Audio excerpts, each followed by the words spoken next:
হরে কৃষ্ণ।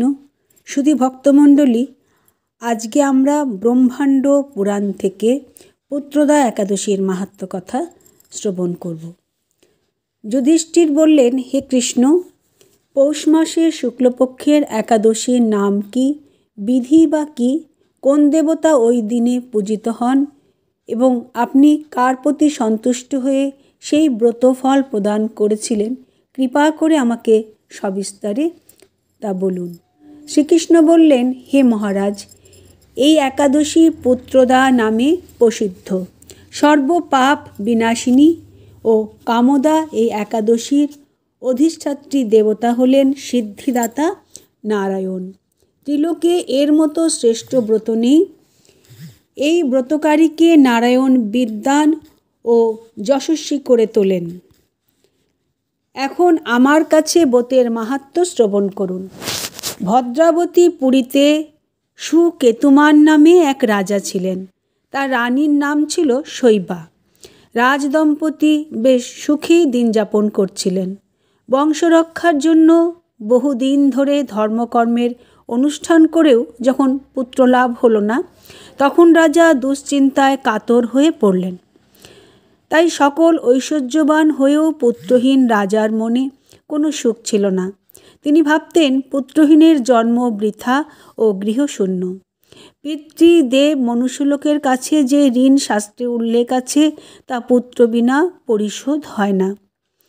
পুত্রবান জনের এ জগতে যশ লাভ ও উত্তম গতি লাভ হয় এবং তাদের আয়ু, আরোগ্য, সম্পত্তি প্রভৃতি বিদ্যমান থাকে। নানা দুশ্চিন্তাগ্রস্ত রাজা আত্মহত্যা করবেন বলে স্থির করলেন। কিন্তু পরে বিচার করে দেখলেন, আত্মহত্যা মহাপাপ। এর ফলে কেবল দেহের বিনাশ মাত্র হবে, কিন্তু আমার পুত্রহীনতা তো দূর হবে না। তারপর একদিন রাজা নিবিড় বনে গমন করলেন। বন ভ্রমণ করতে করতে দ্বীপ্রহর অতিক্রান্ত হলে রাজা ক্ষুধা তৃষ্ণায় অত্যন্ত কাতর হলেন। এদিক ওদিক জলাদির অনুসন্ধান করতে লাগলেন।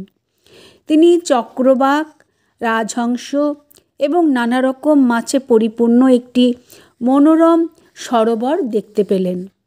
সরোবরের কাছে মুনিদের একটি আশ্রম ছিল। তিনি সেখানে উপস্থিত হলেন। সরোবর তীরে মুনিগণ বেদ পাঠ করছিলেন। মুনিবৃন্দের শ্রীচরণে তিনি দণ্ডবত প্রণাম করলেন। মুনিগণ রাজাকে বললেন, হে মহারাজ, আমরা আপনার প্রতি প্রসন্ন হয়েছি। আপনার কি প্রার্থনা বলুন। রাজা বললেন, আপনারা কে এবং কী জন্যেই বা এখানে সমবেত হয়েছেন? মুনিগণ বললেন, হে মহারাজ, আমরা বিশ্বদেব নামে প্রসিদ্ধ এই সরোবরে স্নান করতে এসেছি। আজ থেকে 5 দিন পরেই মাঘ মাস আরম্ভ হবে। আজ পুত্রদা একাদশীর তিথি। পুত্র দান করে বলেই এই একাদশীর নাম পুত্রদা। তাদের কথা শুনে রাজা বললেন, হে মুনিবৃন্দ, আমি অপুত্রক, তাই পুত্র কামনায় অধীর হয়ে পড়েছি। এখন আপনাদের দেখে আমার হৃদয়ে আশার সঞ্চার হয়েছে। এ দুর্ভাগা পুত্রহীনের প্রতি অনুগ্রহ করে একটি পুত্র প্রদান করুন। সে কথা শুনে মুনিগণ বললেন, হে মহারাজ, আজ সেই পুত্রদা একাদশী তিথি, তাই এখনই আপনি এই ব্রত পালন করুন।